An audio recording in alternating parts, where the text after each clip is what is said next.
Good evening, everybody, and welcome to Creatrix channel, my dear friends. We are live with another lecture of power systems. तो बच्चों, आज क्या हम लोग पढ़ने वाले हैं? आज हम लोग पढ़ने वाले हैं सीरीज कॉम्पेंसेशन.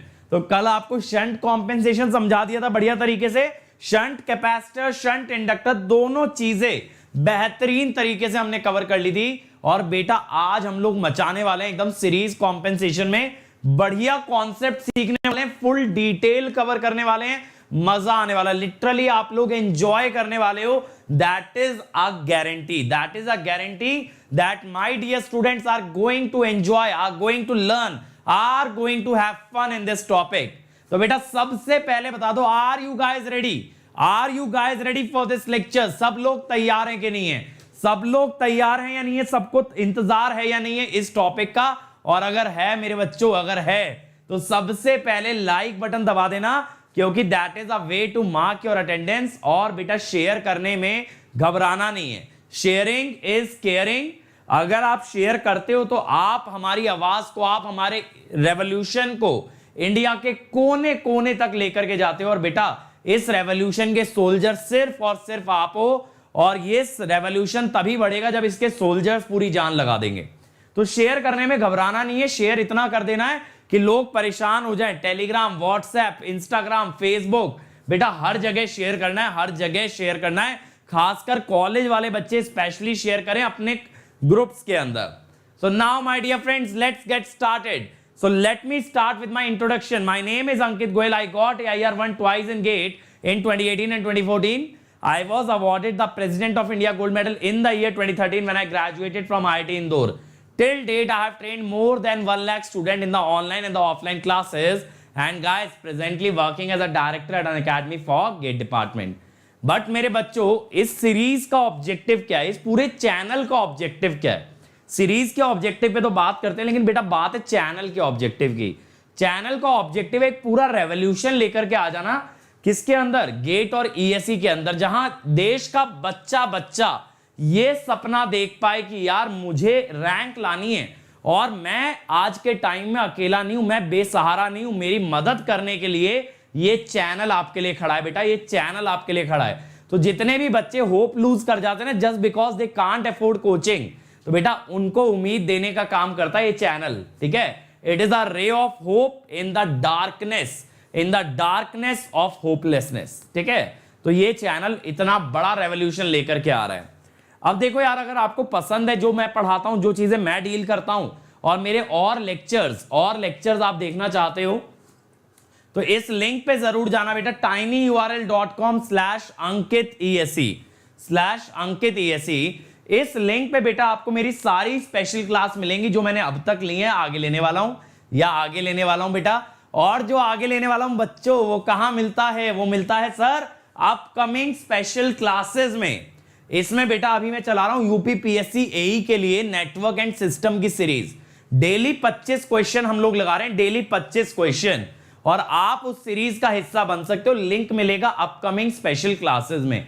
तो एकदम रैपिड फायर वे में सवाल लगाते हैं, आपकी प्रॉब्लम सॉल्विंग स्किल में आपकी एक्यूरेसी और स्पीड दोनों को बढ़ाते हैं, जो कि UPPSC जैसे एग्जाम के लिए नेसेसरी है. तो अगर मेरे साथ तैयारी करना चाहते हो बेस्ट वे में, तो बिल्कुल इस लिंक पे आ जाना, अपकमिंग स्पेशल क्लासेस. ठीक है, अब इसके अलावा बेटा इंडिया की सबसे पहली वीडियो बुक आपके लिए तैयार है.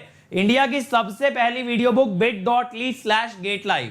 बेटा यहां हमारे चैनल के सभी वीडियोस, सभी नोट्स एक साथ प्रेजेंट है. जो बच्चा जो सब्जेक्ट कवर करना चाहे, जिस लैंग्वेज में कवर करना चाहे, they can do that, they can do that. This is what is called as empowering the student community. बेटा एम्पावर करके रख दिया है, एकदम जान डाल दी है बच्चों में. तो ये वीडियो बुक का ज्यादा से ज्यादा यूज करो. और मैं लेटली देख रहा हूं कि लोग विजिट नहीं कर रहे हैं. बेटा आप लोगों के लिए बनाया है, तो आपको विजिट करना है, आपको जाना है, इसका फायदा उठाना है. इसमें कोई बेटा ढीलपंती नहीं चलेगी. आपको ढीले नहीं रहना, आपको प्रोएक्टिव होना है, आपको प्रोएक्टिव होना है. और ये लिंक ज्यादा से ज्यादा बच्चों से शेयर करना है कि भाई अगर तैयारी करनी है फ्री ऑफ कॉस्ट, तो हियर इज द सॉल्यूशन. इसके अलावा बेटा देखो, अगर प्लस पे आना चाहते हो तो प्लस पे हम लोग क्या कर रहे हैं ना, इस मंथ हर वीक में हम लोग नए बैचेस लॉन्च कर रहे हैं फॉर रिवीजन. और 20th नवंबर से मैं प्लस पे स्टार्ट कर रहा हूं power electronics every day 8 AM to 9:30 PM, sorry 9:30 AM, 8 AM से 9:30 AM 1.5 घंटे डेली पावर इलेक्ट्रॉनिक्स की क्लास होगी प्लस पे। पहले गेट का सिलेबस कवर करेंगे, देन ईएससी का भी पार्ट उसके अंदर कवर किया जाएगा। तो आपको अगर सब्सक्रिप्शन लेना है तो जल्दी से अनअकैडमी पे आ जाओ, 20 तारीख से पहले पहले आ जाओ। मेरा सब्जेक्ट स्टार्ट हो रहा है, फिर 23 तारीख से मैं स्टार्ट कर रहा हूं क्रैश कोर्स पावर इलेक्ट्रॉनिक्स का। तो अगर आपको रिवीजन करना है तो क्रैश कोर्स में आ जाना, आपको अगर कॉम्प्रिहेंसिव कवर करना है तो कॉम्प्रिहेंसिव कोर्स में आ जाना। और प्लस पे आपको बेटा क्या मिलेगा, देखो लाइव क्लासेस, ठीक है। इसके अलावा बेटा क्रैश कोर्स में कराने वाला हूं किस किस का, पावर इलेक्ट्रॉनिक्स और पावर सिस्टम मशीन का ऑलरेडी करा चुका हूं। वीकली टेस्ट, अगर मेरा कोर्स अटेंड करोगे हर संडे भैया क्विज होता है, डाउट सॉल्विंग, सारे के सारे एक एक डाउट को ना पकड़ पकड़ के गोली मार के खत्म करेंगे। इंग्लिश और हिंदी के अलग अलग लेक्चर्स मेरे प्रेजेंट है मशीन पावर सिस्टम के। रैंक इंप्रूवमेंट बैच में मैं ऑलरेडी मशीन्स कवर कर चुका हूं, क्रैश कोर्स में अभी पावर सिस्टम और पावर इलेक्ट्रॉनिक्स कवर करने वाला हूं। यहां मैंने मशीन के कम से कम 200 क्वेश्चन लगवाए थे रिवीजन में।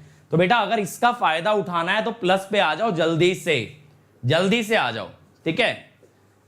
बिल्कुल गेट 2021 से पहले खत्म होगा अमन, गेट 2021 से पहले तो मैं ईएस वाला पार्ट भी कवर कर दूंगा, गेट वाला ही नहीं सिर्फ ईएस वाला भी कवर कर दूंगा। और बेटा अगर आइकॉनिक पे आते हो तो प्लस के तो ये सारे बेनिफिट मिलेंगे, साथ साथ मिलेगा बेटा पर्सनल कोच, ये आपकी सारी क्वेरीज आंसर करेगा रिलेटेड टू प्रिपरेशन। आपको टेस्ट एनालिसिस पर्सनलाइज वे में देगा, यानी कि क्या आपकी कमियां हैं, कहां इंप्रूवमेंट रिक्वायर्ड है, सब चीजें आपको अलग से बताई जाएंगी। स्टडी बूस्टर सेशन लगेगा एवरी 2 वीक्स। इसके अंदर आप अपना मोटिवेशनल वाला पार्ट जो है, जो भी स्ट्रेटेजी वाला पार्ट है, वो 1-to-1 डिस्कस कर सकते हो। स्टडी मटेरियल अलग से मिलेगा, theory question bank, interview guidance आने वाला है। और बाकी बेटा एजुकेटर्स के साथ भी बहुत सारा इंटरेक्शन यहां पे एक्स्ट्रा होगा आइकॉनिक में एज कंपेयर टू प्लस। तो बहुत चीजें मचने वाली हैं आइकॉनिक के अंदर भी, प्लस के अंदर भी। आना है तो बेटा जल्दी से जल्दी कोड लगा के आ जाओ, अंकित ईएसई। इस कोड लगा के आपको आना ही आना है अनअकैडमी के अंदर, क्योंकि बेटा यहां पे आपको बेस्ट कंटेंट मिलने वाला है, बेस्ट फॉर्म में, और बेस्ट केयर मिलने वाली है। इतना पर्सनल केयर मिलेगा कि बेटा तैयारी ऑटोमेटिकली बढ़िया से बढ़िया होती चली जाएगी। और रही बात पीडीएफ्स की, यार तो मैं इस वीक में दे दूंगा आप लोगों को पीडीएफ, क्या इतना टाइम नहीं मिल पाता है तो वो थोड़ा सा लैग आ जाता है, ठीक है। तो थोड़ा सब्र रखा करो यार, लेक्चर अटेंड कर दो, पीडीएफ भी मिल जाएगा। इतने सारे सेशंस लेने होते हैं ना एक दिन के अंदर, तो पीडीएफ अपलोड करने का टाइम नहीं मिलता है, but definitely you guys are going to get it, ठीक है। चलो so let's get started my dear friends. तो सबसे पहले रिकैप कर लें भाई, सबसे पहले रिकैप कर लेते हैं। कल हमने कवर किया था शंट कैपेसिटर। तो रेटिंग ऑफ शंट कैपेसिटर मैंने बताया था, जहां मैंने बताया था Vs into delta V by X. Phasor diagram मैंने बताया था, पावर फैक्टर करेक्शन बताया था P into tan phi1 minus tan phi2। Shunt reactor में रेटिंग निकाली थी again Vs into delta V by X. Phasor diagram और Ferranti effect mod B by 1 minus mod A। और जैसा भैया कवाना ने मैसेज लिखा है, लाइक कहां है बेटा, लाइक कहां है। अभी मैंने बोला लाइक और शेयर करने में घबराना नहीं, लाइक और शेयर करने में कतराना नहीं। डेफिनेटली आपको एक एक वीडियो ना इस पूरे सीरीज का एकदम ऐसा होगा, रोंगटे खड़े हो जाएंगे, इतने बढ़िया कॉन्सेप्ट क्लियर होंगे ना, बड़े बड़े टीचर्स को आप लोग फेल कर दोगे पावर सिस्टम के अंदर। और बेटा जब ऐसा कंटेंट फ्री ऑफ कॉस्ट मिल रहा है तो लाइक तो बनता है, शेयर तो बनता है ना। शेयर करने में घबराया मत करो, कंजूसी मत किया करो मेरे भाई, कंजूसी मत किया करो। ऐसे बच्चों की रैंक नहीं आती है जो लोग ये सोचते हैं किसी को बताऊंगा नहीं तो मैं आगे निकल जाऊंगा। बेटा ऐसा नहीं होता, ऐसा नहीं होता। आगे निकलोगे अपनी मेहनत से, ना कि किसी से कोई चीज छुपा करके, ठीक है। चलो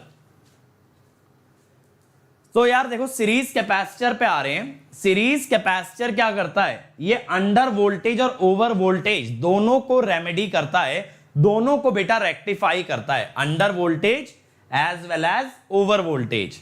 यानी अगर वोल्टेज कम है तो बढ़ा भी सकता है, और अगर वोल्टेज ज्यादा है तो कम भी कर सकता है ना। तो सोने पे सुहागा वाली बात हो गई, क्योंकि शंट में कैपेसिटर वोल्टेज बढ़ा रहा था, इंडक्टर वोल्टेज घटा रहा था। अब भाई एक ही चीज हो सकती है ना एक बार में, या तो कैपेसिटर या तो इंडक्टर, लेकिन सीरीज कैपेसिटर दोनों काम कर सकता है, बढ़ा भी सकता है और घटा भी सकता है, ठीक है। चलो अब इसके अंदर देखो, जब आपने शंट कंपेंसेशन की बात की थी तो आपने बोला था जो कैपेसिटर और इंडक्टर का करंट होता है बेटा, वो लाइन के करंट को मॉडिफाई कर देता है। लाइन का करंट अगर ज्यादा है तो कम कर देता है, तो इसी वजह से आपका जो वोल्टेज ड्रॉप होता है वो घट जाता है, वो घट जाता है। तो वो क्या कर रहा था, लाइन के करंट को मॉडिफाई कर रहा था। अगर आप याद करो पिछले लेक्चर का एनालिसिस, मैंने दिखाया भी था I sin phi कम हो गया था, जिस कारण से आपका जो वोल्टेज ड्रॉप था I into X sine phi वो भी कम हो गया था। तो बेटा यहां I sin phi पे काम नहीं करूंगा, यहां काम करूंगा उस x वाले पार्ट पे। वोल्टेज ड्रॉप जब हमने लिखा था I into X sine phi, तो एक मेथड है जो I sin phi को कम करता है, एक मेथड है जो x को कम करता है। तो x को कौन कम करता है, series compensation, series compensation. Sandeep पूछ रहे हैं शंट कैपेसिटर ज्यादा प्रेफरेबल किसके लिए, वोल्टेज इंप्रूवमेंट या power factor correction. Definitely priority दी जाएगी पावर फैक्टर करेक्शन को, ठीक है, that is the major improvement from the shunt capacitor. अब बेटा बात को ध्यान से सुन लो मेरी, मैंने क्या बोला, वोल्टेज ड्रॉप अगर I x sin phi है तो शंट में हमने I sin phi को बदला, सीरीज में बदलेंगे x को, लेकिन दोनों ही केसेस में वोल्टेज का ड्रॉप कर देंगे कम। सीरीज कैपेसिटर वोल्टेज कम ज्यादा दोनों कर पाएगा, that is the best part about it. और इसी वजह से ये लीडिंग और लैगिंग दोनों तरह के पावर फैक्टर पे काम कर सकता है, ना कि सिर्फ लीडिंग या सिर्फ लैगिंग पे। बात क्लियर हो गई, बात क्लियर हो गई भाई सभी लोगों को? यहां तक मेरा एक एक पॉइंट क्लियर है, यानी जल्दी से बता दो यार चैट या कमेंट बॉक्स में, are you guys understanding, are you guys understanding these 3 points? ठीक है, और अगर हां है तो चलिए आगे चलते हैं। अब मैं आपको दिखाता हूं होता क्या है। देखो ये एक ट्रांसमिशन लाइन है, इसमें ये लोड लगा है P लोड प्लस जे क्यू लोड। तो हमारा अप्रोक्सीमेट वोल्टेज ड्रॉप क्या कहता है सर, ये कहता है mod VS minus mod VR1 I into R cos phi R plus X sine phi R। चलो भैया बहुत बढ़िया बात है, बहुत बढ़िया बात है। XL दे रखा है हमें, चलो XL मान लिया। अब एक काम करते हैं, लाइन में लगा देते हैं सीरीज कैपेसिटर। क्या लगा देते हैं बेटा, सीरीज कैपेसिटर। तो लो मैंने ना लाइन के अंदर ये आपका बेटा एक सीरीज कैपेसिटर जोड़ दिया।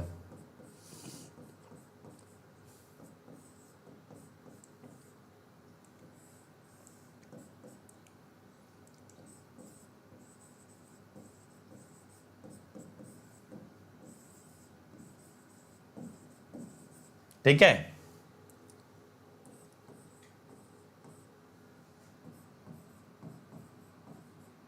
अब VR2 कह दिया भाई। अब की बार बेटा जब वोल्टेज ड्रॉप लिखोगे mod VS minus mod VR2, तो आप क्या लिखेंगे, I R cos phi R plus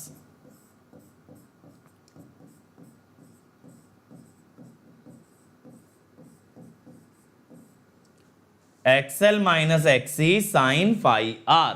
ठीक है, अब बेटा देखो यहां पे एक आ रहा है VS माइनस VR1, एक आ रहा है VS माइनस VR2। अगर आप दोनों को सब्ट्रैक्ट कर लो, फर्स्ट माइनस सेकेंड कर लो, तो mod VR2 minus mod VR1, first minus second करना है। I into R cos phi R cut जाएगा, XL साइन phi R भी कट जाएगा, ये इतना बचेगा IXC sine phi R, IXC sine phi R। अब देखो यार, अगर phi R पॉजिटिव है, यानी लैगिंग की अगर बात करें, आप कहोगे सर लैगिंग में पॉजिटिव क्यों ले रहे हो? क्योंकि बेटा ये जो वोल्टेज ड्रॉप की इक्वेशन है, यहां प्लस लैगिंग के लिए आता है और माइनस आता है लीडिंग के लिए। प्लस किसके लिए, lagging, and minus is for leading. तो बेटा कितना आएगा, IXC साइन phi R। तो इसमें क्या होगा, ये पॉजिटिव आ जाएगी right hand side, right hand side positive आ जाएगी ना बेटा, और लीडिंग के लिए आप रखोगे phi R नेगेटिव। बेटा अगर phi R नेगेटिव रखा तो ये राइट हैंड साइड नेगेटिव, यानी mod VR2 is less than mod VR1। ठीक है, mod VR2 is less than mod VR1। तो यही चीज अभी मैंने आपको बताई थी, ये वोल्टेज बढ़ा भी सकता है, ये वोल्टेज घटा भी सकता है, दोनों चीजें हो सकती हैं। That is the best part about the series capacitor, क्योंकि यहां पे देखो लीडिंग पावर फैक्टर पे वोल्टेज घटा रहा है और लैगिंग पे बढ़ा रहा है, और होना भी यही चाहिए। लैगिंग में बूस्ट की जरूरत होती है और लीडिंग में रिड्यूस करने की जरूरत होती है। दोनों रिक्वायरमेंट फुलफिल हो रही है हमारी by means of the series capacitor. अब अगर बेटा आप बात करोगे रेटिंग की, तो रेटिंग कितनी होती है? सीरीज में है ना, इसीलिए I स्क्वायर XC। और डेल्टा मॉड VR कितना है? IXC sine phi R। इसका ना इस डेटा का बाद में यूज करूंगा। रेटिंग आती है I स्क्वायर XC और वोल्टेज में चेंज कितना है? IXC sine phi R। समझ आया? यहां तक क्लियर है सबको? यहां तक क्लियर है सबको कि वोल्टेज को इंक्रीज भी कर सकता है, वोल्टेज को डिक्रीज भी कर सकता है। तो लैगिंग में बूस्ट चाहिए, बूस्ट कर रहा है, लीडिंग में रिडक्शन चाहिए, रिड्यूस कर रहा है। दोनों चीजें एक साथ हो रही हैं। ठीक है, डिपेंडिंग अपॉन पावर फैक्टर। अरे बेसिकली ऐसा सोचो मेरे भाई, अगर ये XC ने XL को काट दिया तो एक चीज सोचो, मान लो लॉसलेस लाइन है, R 0 है, XL और XC अगर कट गए तो VS और VR तो बराबर आ गए, बीच में इंपीडेंस ही 0 हो गई। खुद सोच के देखो, अगर XC ने XL को काट दिया, बीच की इंपीडेंस 0 हो गई, VS and VR would be equal. But बेटा यही तो मैं भी कह रहा हूं कि XC क्या कर रहा है? XL को काट रहा है, तो बीच का डिफरेंस तो कम करेगा, चाहे वो डिफरेंस पॉजिटिव हो चाहे नेगेटिव हो, वो डिफरेंस को कम करेगा। वो VR को VS के ज्यादा क्लोज लेके जाएगा, क्योंकि बीच की इंपीडेंस को कैंसिल कर दे रहा है। समझ आया? अब लॉजिकली समझ आया कि नहीं आया? ये सब तो मैथमेटिकल है, आपको लॉजिकली क्लियर हुआ कि नहीं? जल्दी से एक बार कंफर्म करो मेरे भाई। Are you guys clear about it? Quickly confirm me, quickly confirm to me. Okay, चल अब इसका और क्या क्या इंपैक्ट होता है ये देखते हैं। Impact on stability. यार देखो, अब मान लो ये है मॉड VS मॉड VR, बीच में ये JX है। अब आप कहेंगे सर यहां पे Pmax क्या होगा? आई मैं विदाउट कैपेसिटर की बात कर रहा हूं, ये मत कहने लग जाना सर कैपेसिटर भूल गए। कंपेयर तो तब ना करोगे जब पहले एक रेफरेंस केस लोगे। अब दूसरा केस ले लो सर जी। ठीक है,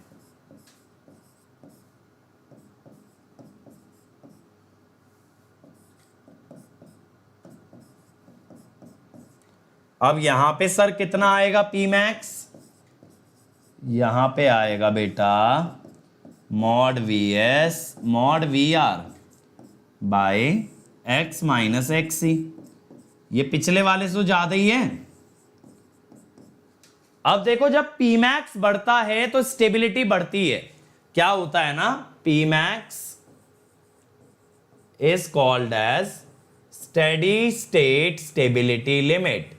जब देखो हम लोग स्टेबिलिटी पे जाएंगे ना, तब हम लोग ये देखेंगे कि दो तरह की स्टेबिलिटी होती है, स्टेडी स्टेट स्टेबिलिटी और ट्रांजिएंट स्टेबिलिटी। तो Pmax कहलाता है स्टेडी स्टेट स्टेबिलिटी लिमिट। तो Pmax increases as Pmax increases, triple SL increases, और ट्रिपल SL अगर बढ़ रहा है तो आप ये कह सकते हो सीरीज कैपेसिटर impacts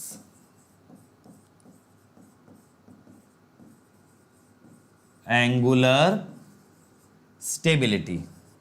देखो यार, मैं आपको बताऊं ना, मेजरली 3 तरह की स्टेबिलिटी होती हैं, वोल्टेज स्टेबिलिटी, एंगुलर स्टेबिलिटी और फ्रीक्वेंसी स्टेबिलिटी। वोल्टेज स्टेबिलिटी का मतलब होता है किसी भी बस की वोल्टेज 5% से ज्यादा फ्लक्चुएट ना करे। ये मैं कई बार बता चुका हूं, रेटेड के 5% ऊपर या 5% नीचे इसी रेंज के अंदर रहनी चाहिए बेटा, इससे ज्यादा फ्लक्चुएशन ना आए वोल्टेज के अंदर। फिर होता है फ्रीक्वेंसी स्टेबिलिटी, फ्रीक्वेंसी में 2% से ज्यादा का फ्लक्चुएशन कभी भी नहीं आना चाहिए। और तीसरा होता है एंगुलर स्टेबिलिटी। एंगुलर स्टेबिलिटी का मतलब क्या होता है बेटा, कि जो रोटर एंगल डेल्टा है ना, जो रोटर एंगल डेल्टा है दैट शुड बी स्टेबल। और ये मोस्ट क्रूशियल स्टेबिलिटी है बेटा, ये मोस्ट क्रूशियल स्टेबिलिटी है। तो सीरीज कैपेसिटर की ना सबसे बड़ी एडवांटेज है ये सीरीज कैपेसिटर की बेटा सबसे बड़ी एडवांटेज है, इससे बढ़िया, इससे बेहतर एडवांटेज हो ही नहीं सकती। Nothing can be better than this, nothing can be better than this. यानी वोल्टेज इंप्रूव करे ना करे कुछ फर्क नहीं पड़ता बेटा, कुछ भी फर्क नहीं पड़ता। फर्क किस बात से पड़ता है, that it improves the stability, that it improves the stability. बात क्लियर हो रही है? बात बेटा क्लियर हो रही है कि नहीं हो रही है? तो रोटर एंगल की स्टेबिलिटी की बात हो रही है, and that is the most crucial part of this steady state stability या सीरीज कैपेसिटर। अब अगले पे आते हैं भाई, impact on the fault current. फिर से हम दो सिस्टम ले लेते हैं बच्चों। देखो अब मैं कहता हूं, मान लो यहां पे फॉल्ट आ गया, तो कितना करंट जाएगा फॉल्ट में? सिंपल है, वोल्टेज ऐसे लिख लो बाय इंपीडेंस।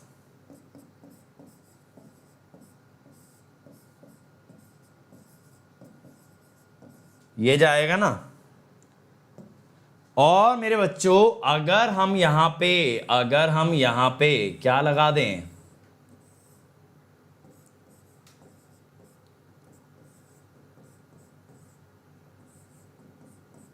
एक कैपेसिटर लगा दें मेरे भाई, और यहां पे फॉल्ट आ जाए, तो क्या होगा?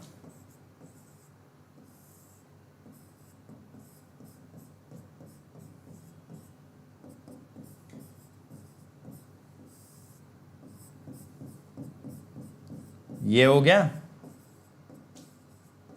ठीक है। तो अब यहां पे देखो यार, ये जो फॉल्ट करंट है ना, नेक्स्ट वाला, सेकंड वाला, ये फर्स्ट वाले से ज्यादा आ रहा है। सर क्यों ज्यादा आ रहा है? क्योंकि बेटा डिनोमिनेटर कम हो गया, तो आप कह सकते हो IF2 is greater than IF1।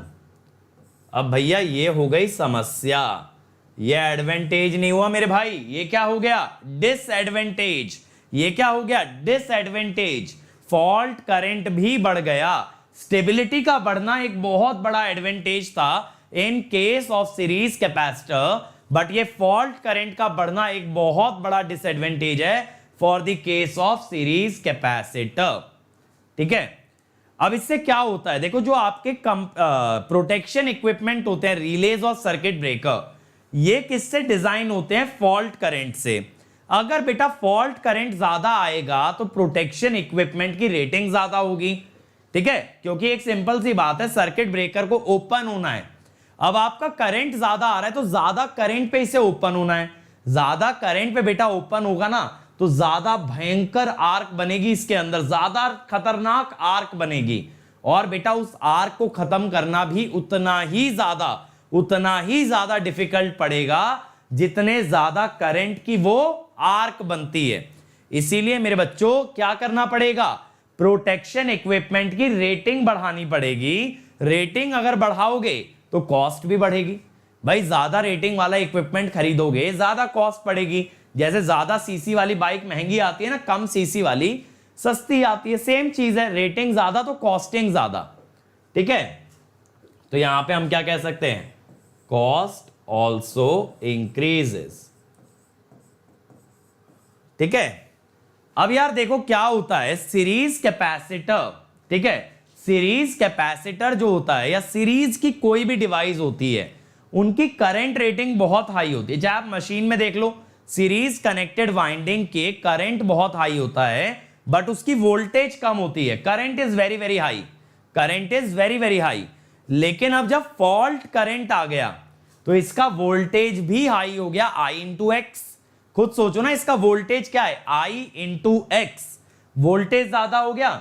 तो प्लेट्स के बीच में रखा जो डाइलेक्ट्रिक है वो कहीं ना कहीं बेटा ब्रेकडाउन हो सकता है, प्लेट्स के बीच में रखा डाइलेक्ट्रिक आपका ब्रेकडाउन हो सकता है, and that is a drawback, that is a drawback with the high fault current.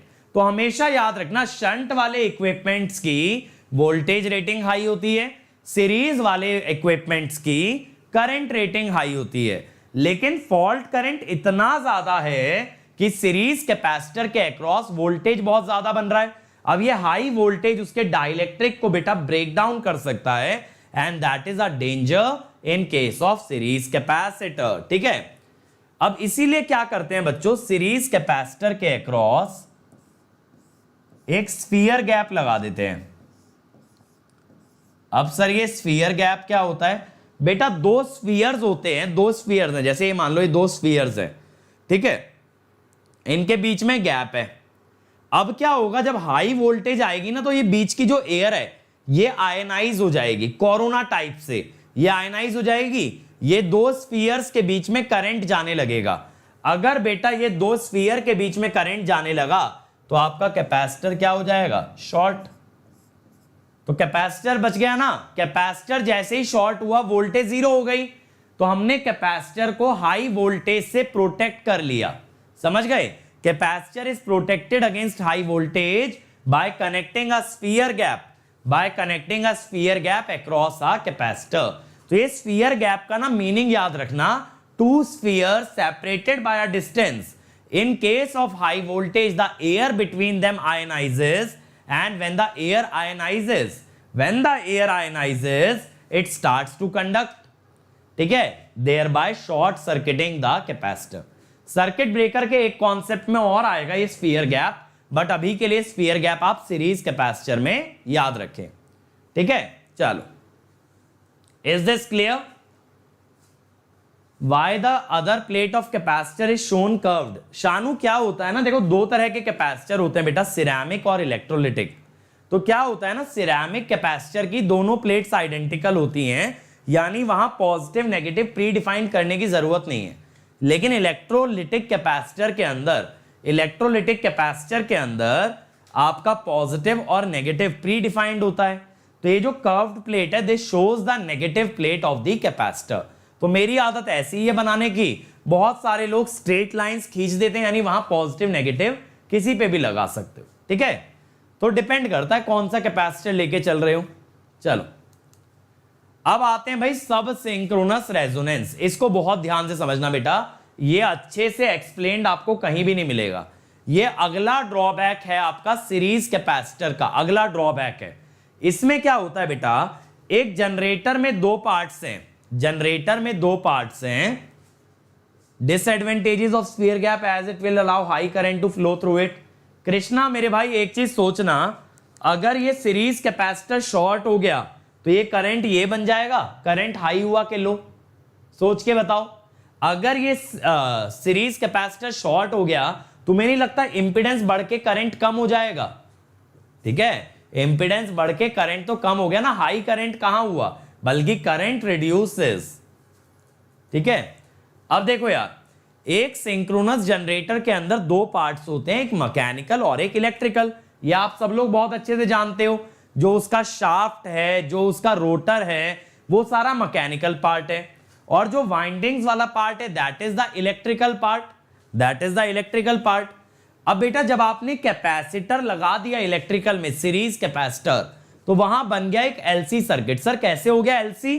क्योंकि बेटा जनरेटर, ट्रांसमिशन लाइन, ट्रांसफॉर्मर, इन सब में इंडक्टर पहले से था, इन सब में इंडक्टर पहले से था। साथ में आपने बेटा क्या दे दिया, एक कैपेसिटर दे दिया। अब आपने इंडक्टर के साथ कैपेसिटर दे दिया तो एलसी ऑसिलेटर बन गया। अब बेटा ये जो एलसी ऑसिलेटर बन गया, ऐसे ही मैकेनिकल में होता है आपका स्प्रिंग होता है, मास होता है, डैम्पर होता है। ठीक है, ये भी एक सेकंड ऑर्डर ऑसिलेटरी सिस्टम बनाते हैं। ठीक है, अगर आपने कंट्रोल का मैथमेटिकल मॉडलिंग पढ़ा है तो बेटा वहां आपने देखा होगा mechanical system also forms a second order system, a second order system where we have the oscillation frequency, where we have the oscillation frequency। अब बेटा दो पार्ट है, मैकेनिकल और इलेक्ट्रिकल। मैकेनिकल और इलेक्ट्रिकल ये दोनों पार्ट्स में ऑसिलेशन चल रहा है। लेकिन बच्चों अगर ये ऑसिलेशन की फ्रीक्वेंसी सेम हो गई तो क्या होगा? तब होगा बेटा रेजोनेंस, तब होगा एनर्जी का तांडव, कभी इधर कभी इधर, कभी फिर उधर, फिर वापस इधर। तो एनर्जी ऑसिलेट करेगी ऐसे, है ना, बार बार इधर उधर इधर उधर ऑसिलेट करेगी। अब आप कहोगे चलो सर मान लिया, बिल्कुल मान लिया एनर्जी ऑसिलेट करेगी, तो इसमें दिक्कत क्या है? हमें दिक्कत क्या है ना? तो दिक्कत भी समझते हैं। पहले ये समझो रेजोनेंस क्लियर है ना? रेजोनेंस तब होती है जब कभी दो फ्रीक्वेंसी मैच कर जाएं। यहां कौन सी दो फ्रीक्वेंसी मैच कर गई? मैकेनिकल ऑसिलेशन और इलेक्ट्रिकल ऑसिलेशन। मैंने इफ लगाया, इफ, है ना, हमेशा जरूरी नहीं है, समटाइम्स इट मे हैपन कि दोनों एनर्जी मैच कर जाएं। अब यार देखो जनरेटर में कायदे से क्या होता है, मान लो मैं प्राइम मूवर हूं, मैंने जनरेटर को एनर्जी दिया, जनरेटर ने फिर किसे दिया? इलेक्ट्रिकल को। तो प्राइम मूवर देता है मैकेनिकल पावर और फिर जनरेटर देता है आगे इलेक्ट्रिकल पावर। लेकिन बच्चों जब एनर्जी ऑसिलेट कर रही है तो प्राइम मूवर तो दे रहा है, मुझे मतलब नहीं है भैया वहां क्या चल रहा है, आई डोंट वांट टू सी, मैं एनर्जी दिए जा रहा हूं। लेकिन कुछ समय बाद एनर्जी लौट के आने लगी इलेक्ट्रिकल से, ऑसिलेशन चल रहा है ना, तो मैकेनिकल में प्राइम मूवर तो दे रहा था, लेकिन जनरेटर ने क्या किया, जनरेटर की एनर्जी इलेक्ट्रिकल मैकेनिकल ऑसिलेट करने लगी, तो प्राइम मूवर ने भी इसे दे दिया, इलेक्ट्रिकल से भी उठ के आ गई एनर्जी। तो बेटा अब जनरेटर में दो एनर्जी हो गई, एक तो प्राइम मूवर की और एक इलेक्ट्रिकल की, यानी जनरेटर की एनर्जी क्या हो गई? हाई। जनरेटर की एनर्जी क्या हो गई? हाई, जिस कारण से उसके शाफ्ट पे बहुत ज्यादा टॉर्क बन सकता है, क्योंकि पावर टॉर्क इनटू स्पीड होती है ना, पावर टॉर्क इनटू स्पीड होती है। तो अगर पावर बढ़ गई तो बेटा टॉर्क बढ़ सकता है। टॉर्क अगर बढ़ गया भैया, घुमाने वाला फोर्स अगर बढ़ गया, तो ऐसा ना हो ऐसा मरोड़ दे कि इसको तोड़ ही दे, समझ रहे हो, इतना जोर से ना घुमा दे that the shaft breaks down. और मेरे भाई जनरेटर का शाफ्ट अगर टूट गया, इससे बुरा कुछ नहीं हो सकता, इससे ज्यादा बर्बादी कुछ नहीं हो सकती, क्योंकि जनरेटर पूरे पावर सिस्टम का मोस्ट इंपॉर्टेंट हिस्सा होता है। उसको चोट पहुंचे तो बेटा दिल को चोट लगती है, जनरेटर को चोट नहीं आनी चाहिए, चाहे कुछ भी हो जाए, जनरेटर सुरक्षित रहना चाहिए। इसीलिए सबसे ज्यादा खतरनाक ड्रॉबैक है सब सिंक्रोनस रेजोनेंस। फिनोमिना समझ आया? फिनोमिना समझ आया कि नहीं आया? मैं सब सिंक्रोनस का मीनिंग अभी एक्सप्लेन करूंगा, अभी उस पर मत जाना, बट फिनोमिना समझ आया? एक बार रीड कर लेते हैं क्या पॉइंट्स हैं। Electrical network exchanges energy with the turbine generator at one और more natural frequency, the combined system below the frequency of the system. तो कहने का तात्पर्य यह है जो मैकेनिकल सिस्टम है वो एनर्जी एक्सचेंज करता है इलेक्ट्रिकल सिस्टम से बिलो द सिंक्रोनस फ्रीक्वेंसी, इसीलिए सब सिंक्रोनस कहते हैं, बिलो सिंक्रोनस। इलेक्ट्रिकल ऑसिलेशन होते हैं due to LC circuit, electrical oscillation होते हैं ड्यू टू एलसी सर्किट, और मैकेनिकल होते हैं due to mass damper and spring. मैं ये भी लिख देता हूं, मैकेनिकल होते हैं, अनुराधा बेटा वीडियो पीछे करके देख लो अगर कोई पॉइंट स्किप कर गए हो, ठीक है, mass plus damper plus spring, इसकी वजह से आते हैं मैकेनिकल ऑसिलेशन, ठीक है। अब इससे क्या हो सकता है, शाफ्ट डैमेज हो सकता है। शाफ्ट क्यों डैमेज हो सकता है? क्योंकि शाफ्ट की एनर्जी बढ़ती है, शाफ्ट का टॉर्क बढ़ता है, P shaft increases, T shaft increases, तो शाफ्ट में गेट डैमेज्ड, शाफ्ट में गेट डैमेज्ड। क्लियर हुआ? क्लियर हुआ? ठीक है भाई। अब यार एक चीज देखो, सबसे पहली बात है कि इतने गजब के कॉन्सेप्ट्स हम लोग पढ़ रहे हैं, इतना डिटेल में हम लोग जा रहे हैं, लेकिन डेफिनेटली अटेंडेंस अच्छा नहीं लग रहा है।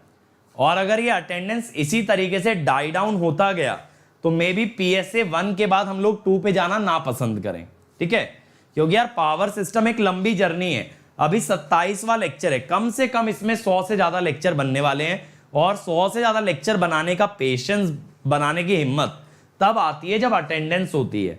और अटेंडेंस बेटा अगर इस टाइप से गिर रही है तो I might not feel interested to go till fault analysis और stability, I won't be interested in doing that.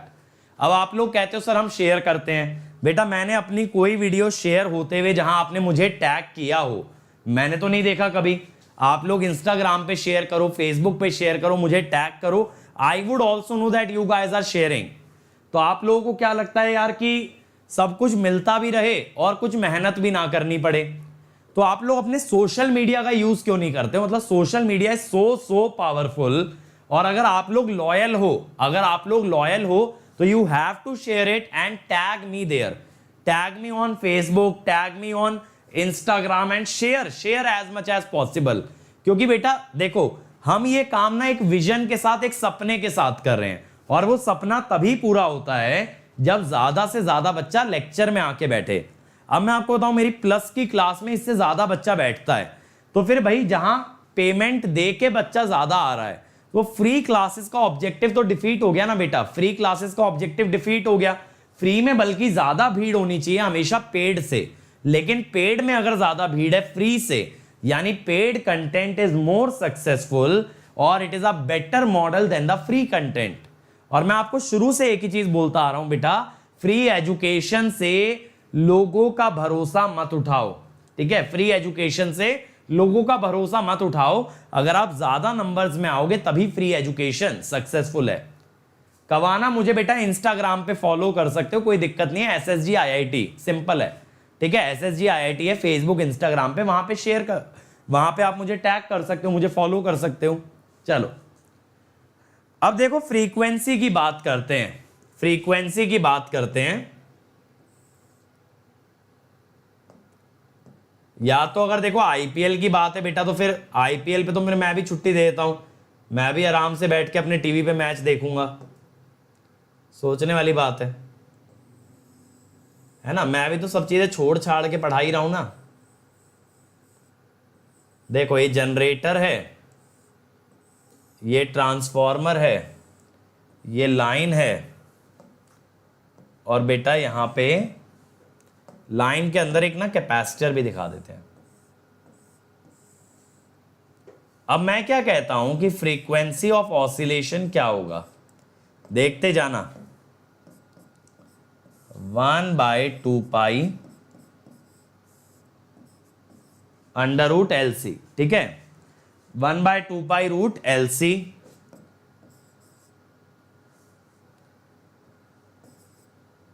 यानी F/2πf √LC, ठीक है। तो अब यहां पे क्या होगा बेटा, F/ओमेगा, 2πf ओमेगा हो गया ना, ओमेगा L और ओमेगा C, 1/ओमेगा C क्या हो गया, XC/XL। और बेटा ये होता है degree of series compensation, KSE क्या होता है, degree of series compensation, series compensation, और ये हमेशा ना लेस देन 1 होता है। इसी वजह से देखो आपका जो ऑसिलेशन फ्रीक्वेंसी है वो सिस्टम के फ्रीक्वेंसी से छोटा आया, ठीक है, सिस्टम के फ्रीक्वेंसी से छोटा आया। अगर बेटा ये सिस्टम के फ्रीक्वेंसी से छोटा आया, इसीलिए इसको क्या बोला गया, सब सिंक्रोनस, सब सिंक्रोनस, ठीक है, that is the sub synchronous resonance. बात क्लियर हुई, बात क्लियर हुई। सब सिंक्रोनस क्यों बोला, क्योंकि ऑसिलेशन की फ्रीक्वेंसी सिंक्रोनस फ्रीक्वेंसी से छोटी है, it is less than F, less than F.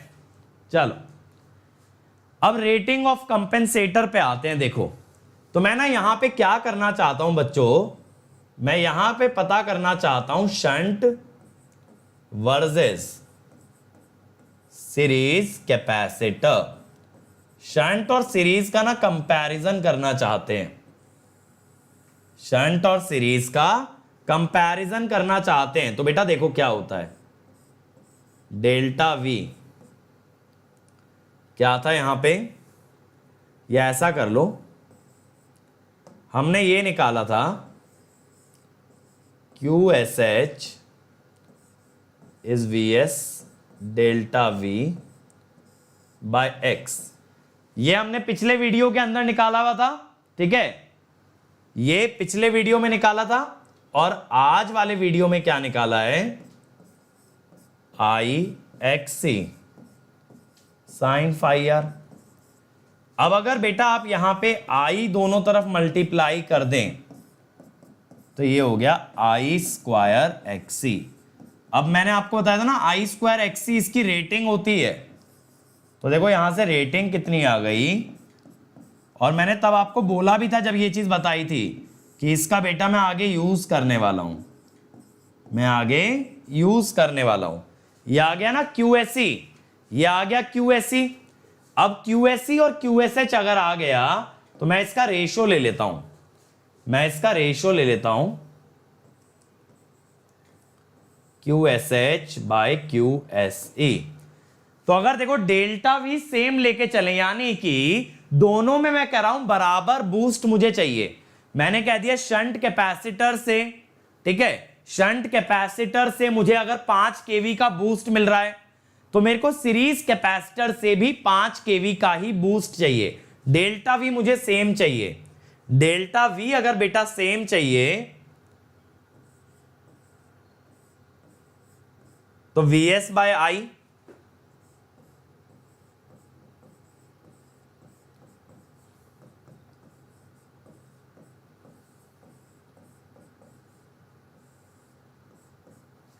तो बेटा ये क्या हो जाएगा, ये हो जाएगा साइन फाई आर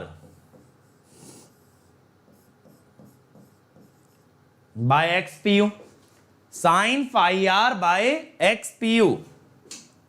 अब एक एग्जांपल ले लेते हैं। जनरली बताओ साइन फाई आर की सबसे कॉमन वैल्यू क्या होगी, साइन फाई आर की सबसे कॉमन वैल्यू बेटा क्या होने वाली है, बताओ क्या होने वाली है, 0.6, क्योंकि ज्यादातर पावर फैक्टर लेते हैं 0.8। और XPU तो यार काफी कम होता है, 2% 3% होता है, फिर भी चलो हमने मान लिया 10%। रिएक्टेंस छोटी होती है, तो यहां से क्या मिल जाएगा, इसका मतलब है अगर सेम लेवल का वोल्टेज इंप्रूवमेंट चाहिए, अगर सेम लेवल का वोल्टेज इंप्रूवमेंट चाहिए बेटा, तो उसमें ज्यादा रेटिंग किसकी चाहिए, शंट कैपेसिटर की। यानी ज्यादा रेटिंग वाला कैपेसिटर लगेगा शंट में, अगर आपको उतना ही वोल्टेज के अंदर इंप्रूवमेंट लाना है। अगर उतना ही इंप्रूवमेंट लाना है, you would need more rating in case of shunt as compare to series. Shunt में ज्यादा रेटिंग लगेगी, ठीक है। दिव्यांशु मेरे भाई लेक्चर से जाना है क्या, ये बताओ। चलो अब वोल्टेज प्रोफाइलिंग पे आते हैं। देखो क्या होता है, मैंने आपको बताया था कि जब शंट कैपेसिटर लेते हैं, जब हम शंट कैपेसिटर लेते हैं बेटा, तो I साइन फाई कम हो जाता है, I साइन फाई कम हो जाता है। अब इसके अंदर डेल्टा V कितना होता है, I sine phi into X. अब ये जो x होता है ना, ये प्रोपोर्शनल होता है लेंथ के, तो आप ये कह सकते हो डेल्टा V वर्सेस लेंथ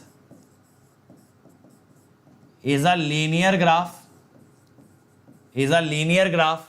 और उसका स्लोप किसके प्रोपोर्शनल है बेटा, स्लोप प्रोपोर्शनल है I साइन फाई के, तो स्लोप डिक्रीजेस, समझे। यानी वोल्टेज में जो डिक्रीमेंट आ रहा है, वोल्टेज में जो फॉल आ रहा है, वो लेंथ के प्रोपोर्शनल है। जितना लंबा लाइन लोगे उतना ज्यादा रिडक्शन आएगा, उतना ज्यादा बेटा रिडक्शन आएगा। अब आप क्या कह रहे हो कि रिडक्शन जिस स्लोप से हो रहा था वो स्लोप कम कर देता है आपका shunt capacitor. Shunt capacitor reduces I sin phi due to which the slope will reduce. अब सीरीज में क्या होता है सर? चलो शंट का तो समझ आया, सीरीज का भी समझा दो।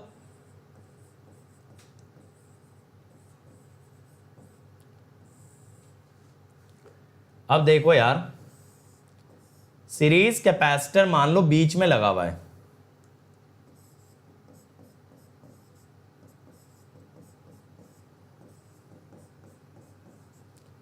अब अगर मैं आपसे ये बोलूं कि मुझे ए पॉइंट का वोल्टेज चाहिए, फिर मैं बोलूं बी का चाहिए, अगर मैं बोलूं ए का चाहिए तो आप बोलोगे सर Vs,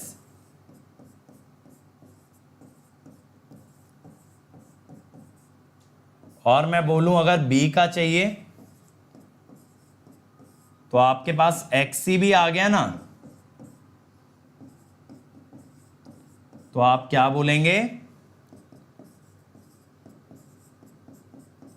यानी ए वाला voltage plus IXC sin phi। तो ये देखो यार, ये जो पहली दो टर्म्स हैं, ये जो पहली दो टर्म्स हैं, ये VA बता रही हैं। ये जो पहली दो टर्म्स हैं बेटा, ये VA बता रही हैं, और VB में क्या ऐड होके आ रहा है? IXC sin phi r, IXC sin phi r। इसका मतलब ये है VB is greater than VA, VB is greater than VA, यानी शंट कैपेसिटर लगा देने से अचानक से बेटा आपका वोल्टेज बढ़ जाता है। ध्यान से देखना मेरे बच्चों मेरी बात, mod V versus distance. Ideally देखो यार क्या होना चाहिए ना, आइडियली तो फ्लैट लाइन बननी चाहिए, this is what should be ideal. ये आइडियल है कि वोल्टेज में कोई रिडक्शन आए ही ना। लेकिन अब देखो विदाउट कॉम्पेंसेशन क्या होगा, ये विदाउट कॉम्पेंसेशन है, वोल्टेज गिरती जा रही है। अब बेटा अगर आपने शंट लगाया, शंट जो है ना इसका स्लोप कम कर देगा, तो ये कौन है? शंट। अब अगर आपने सीरीज लगाया मेरे भाई, अगर आपने सीरीज लगाया तो सीरीज क्या करेगा? सीरीज बेटा क्या करेगा? सीरीज इसी को फॉलो करेगा, फिर बीच में से सडनली उठा देगा, फिर इसी को फॉलो करेगा। ठीक है, सीरीज में ना एब्रप्ट जंप देखने मिलेगा। देखो जैसे यहां पे ए तक वोल्टेज घट रही थी, फिर अचानक से बी पे इंक्रीमेंट आ गया, तो सीरीज में ये सडन जंप दिखता है। शंट में जो डिक्रीज है वो कम हो जाता है। तो सीरीज में क्या आता है? सीरीज कैपेसिटर में क्या आता है? एक एब्रप्ट जंप आता है। ठीक है, there will always be an abrupt jump. Is that clear? एक एब्रप्ट जंप मिलेगा बेटा in case of series capacitor. अब सर्ज इंपीडेंस पे आ जाते हैं। सर ये कंपेंसेशन से सर्ज इंपीडेंस या SIL पे क्या इफेक्ट पड़ता है? तो सबसे पहले हम देख लेते हैं शंट कैपेसिटर।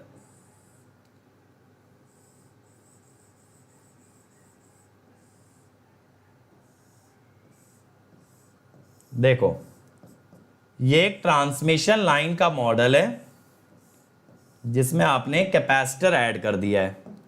ये है आपका बेटा X लाइन, ये है B लाइन, और ये है बेटा BC। तो मैं क्या कहता हूं, देखो पहले ZS कितना होगा, ध्यान से देखते चलना, X line by B line. ठीक है, यही होगा ना। आप कहते हो ना √L/C, तो मैंने L और C को ओमेगा से मल्टीप्लाई कर दिया है। √L/C में मैंने कर दिया √ωL/ωc। अब जो नया ZS आएगा बेटा वो होगा X लाइन बाय, दोनों कैपेसिटर पैरेलल में ससेप्टेंस ऐड हो जाएगी, तो it is less than ZS। तो अब क्या कहोगे? SIL increases. भाई SIL क्या होता है, V square by ZS, V square by ZS। तो जब ZS कम हो गया तो surge impedance loading will increase, SIL will increase. अब ऐसे ही आप देखो सीरीज कैपेसिटर, अगर कैपेसिटर की ही बात करनी है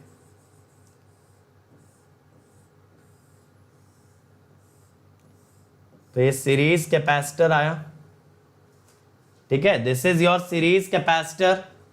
ये है X लाइन, ये है JX लाइन माइनस JXC और JB लाइन। अब आप यहां पे ZS डैश क्या बोलोगे बच्चों, सीरीज में इंडक्टर और कैपेसिटर की रिएक्टेंस सब्ट्रैक्ट हो जाएंगी ना, और देखो पता है इसके अंदर क्या करते हैं, इसे कॉमन ले लेते हैं, X line by B line.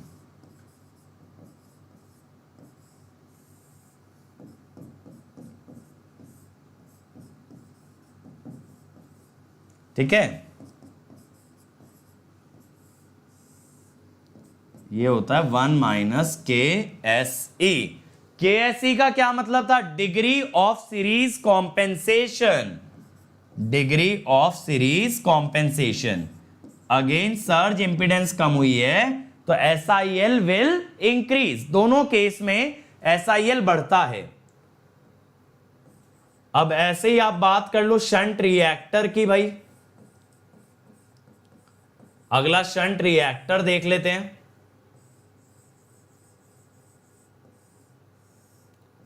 अब देखो यार, कैपेसिटर और इंडक्टर का बिहेवियर अपोजिट है, कैपेसिटर और इंडक्टर का बिहेवियर अपोजिट है।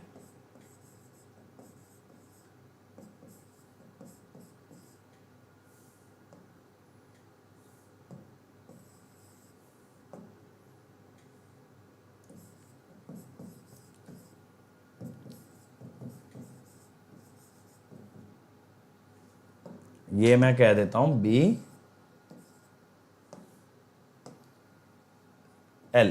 ठीक है। अब बेटा जब आप ZS डैश निकालोगे, इंडक्टर और कैपेसिटर जब पैरेलली कनेक्टेड है ना तो इनकी ससेप्टेंस सब्ट्रैक्ट होगी, ठीक है। अब डिनोमिनेटर घट रहा है तो ये वैल्यू बढ़ेगी, तो SIL would decrease, SIL would decrease, ठीक है, SIL कम हो जाएगा। अब अगर आप कहो कि सर सीरीज रिएक्टर भी देख ही लेते हैं, जब इतना देख रहे हैं तो बिल्कुल देख सकते हो यार, बिल्कुल देख सकते हो, क्यों नहीं देख सकते हो, ठीक है। अब अगर आप यहां पे देखोगे JX line, JXL, JB line, ठीक है, तो ZS डैश क्या होगा, X line plus XL by B line. अब ऑब्वियसली यार ये वैल्यू आपकी ZS से ज्यादा आएगी, अगर ZS डैश बड़ा आ रहा है तो SIL वुड डिक्रीज, ठीक है। तो यानी देखो इंडक्टर के दोनों केस में सर्ज इंपिडेंस लोडिंग कम होती है और कैपेसिटर के दोनों केस में SIL बढ़ता है। तो इंडक्टर में in both the cases SIL reduces, in capacitor in both the cases SIL increases. Is that clear, is that clear. चलो चलो मेरे भाई, अब इसके बाद हम क्या करते हैं, let's move to the quiz time, let's move to the quiz time. तो देखो बेटा, स्टैटिक वोल्टेज कंट्रोल कवर हो चुका है। अब इसके अगले लेक्चर में मैं आपको पढ़ाऊंगा डायनामिक वोल्टेज कंट्रोल, जहां हम देखेंगे सिंक्रोनस मोटर की मदद से कैसे हम वोल्टेज कंट्रोल को परफॉर्म कर सकते हैं। बट बेटा be ready, let's crack it everybody, now we have the quiz time, quiz time, ठीक है। सौरभ चिंता मत करो, अगले लेक्चर में समरी भी देखेंगे मेरे भाई, समरी भी देखेंगे। आपको मैं सीरीज और शंट कैपेसिटर की समरी भी बताऊंगा और मैं आपको यह भी बताऊंगा कि क्वेश्चन जो गेट में आता है वो कैसे लगाते हैं। चलो एवरीबॉडी बी रेडी। 15 सेकेंड्स आपको मिलेंगे हर क्वेश्चन के लिए, आपको चैट में करेक्ट आंसर देना है, ठीक है, चैट में correct answer. Series capacitor can correct over voltage as well as under voltage, true false, true false everybody, true है या फॉल्स है बेटा ये statement. 6 5 4 3 2 1 and the time is up. बहुत बढ़िया, ट्रू। आज हमने देखा था ना, ये वोल्टेज घटा भी सकता है बढ़ा भी सकता है। Next one, cost of shunt capacitor is higher than series capacitor for same voltage improvement. ये बताओ, थोड़ा सोचना पड़ेगा मेरे भाई। शंट की कैपेसिटर की कॉस्ट ज्यादा होती है सीरीज से। Time up, time up, this is false. अब इसका क्या रीजन है देखो, definitely rating is higher, rating is higher, लेकिन मेरे भाई in series capacitor, in series capacitor we also increase कह दो rating of protection system, rating of protection system.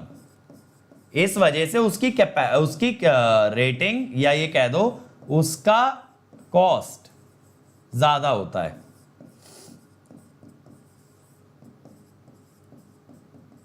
Cost of series capacitor increase, ठीक है, cost of series capacitor increase होती है। ये बात क्लियर है। भले ही रेटिंग शंट की ज्यादा है, फिर भी शंट ज्यादा महंगा नहीं पड़ेगा, क्योंकि सीरीज में प्रोटेक्शन इक्विपमेंट की रेटिंग भी बढ़ती है। और क्यों बढ़ती है बच्चों, हमने देखा था फॉल्ट करंट बढ़ने से, फॉल्ट करंट बढ़ने से। चलो next one, capacitor dash the SIL while inductor dash the SIL, increases decreases, increases decreases भरना है भाई जल्दी, कम ऑन। क्या आएगा, फिल इन द ब्लैंक है, इंक्रीजेस डिक्रीजेस दोनों में क्या भरना है, टाइम अप, इंक्रीज, और दूसरे में आएगा डिक्रीज। अभी हमने देखा ना, कैपेसिटर SIL को बढ़ाता है, इंडक्टर SIL को घटाता है, ठीक है, क्लियर है। तो बेटा समरी भी कल करेंगे, कल दोनों के डिफरेंसेस बहुत बढ़िया तरीके से कवर करेंगे। Don't worry about it, don't worry about it, कल देखेंगे। और इसके अलावा कल इस चैप्टर का दी एंड होगा, जिसके बाद इसका DPP लगाएंगे, ठीक है, जिसके बाद इसका DPP लगाया जाएगा। अब देखो, अगर मेरी और लेक्चर्स देखने इस URL पे प्रेजेंट है, और मैं यहां पे आपको बेटा UPPSC AE की भी तैयारी करा रहा हूं, तो अगर वो एग्जाम भी निकालना चाहते हो आ जाओ।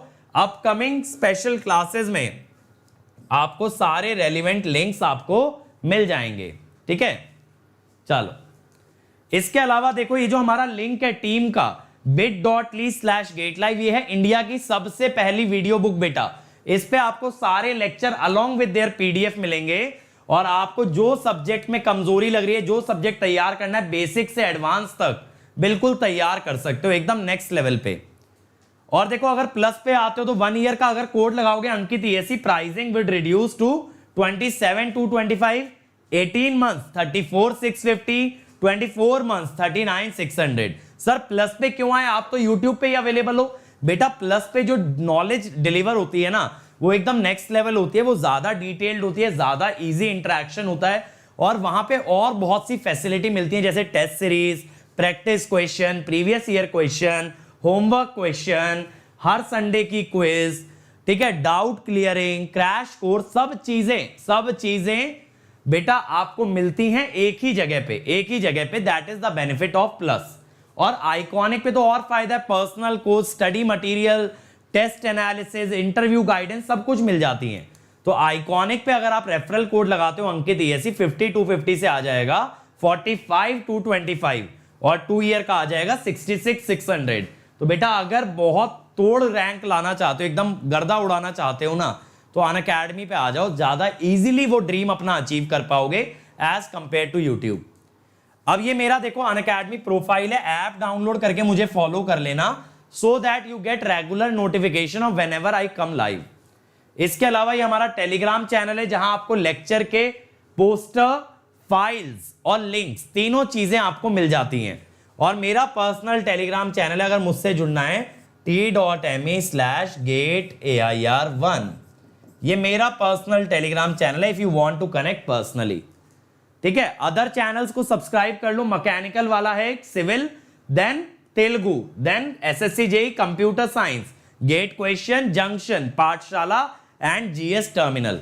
तो बेटा अगर जेई एई एग्जाम्स की तैयारी कर रहे हो तो एसएससी जेई और जीएस टर्मिनल सब्सक्राइब करना है। जंक्शन पे अभी मैं 8:30 बजे ओपैम्प में फिल्टर स्टार्ट करने वाला हूं, तो अगर फिल्टर पढ़ना चाहते हो तो जंक्शन पे आ जाना 8:30 बजे। और इसके अलावा पाठशाला पे बेटा बेहतरीन एनिमेटेड कंटेंट आपको मिलेगा। तो अगर आपको इंजीनियरिंग एकदम नेक्स्ट लेवल सीखनी है देन इट इज पाठशाला। So thank you everybody, share कर देना, लाइक कर देना, सब्सक्राइब कर लेना चैनल को और घंटी बजा देना ताकि रेगुलर नोटिफिकेशन आते रहें। और अब मिलेंगे हम लोग कल, और कल हम लोग डिस्कस करने वाले हैं क्या, dynamic voltage control. So stay tuned. Thank you everybody.